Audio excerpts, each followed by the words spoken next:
Hi, my name is Robert. In this video I will show you which parts of a Rancimat need to be checked on a regular basis.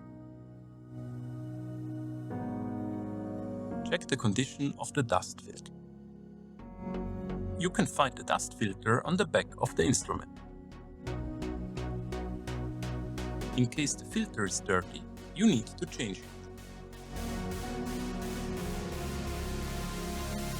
Also, on the back of the instrument you find the drying flask. From time to time, you need to exchange the molecular sieve. Open the drying flask. Remove the spent molecular sieve. Exchange the filter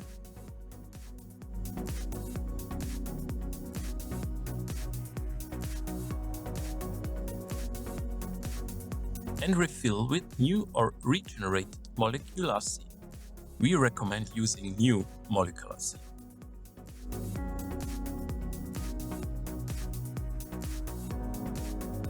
In case sample gets into the heating block, clean it with a soft tissue.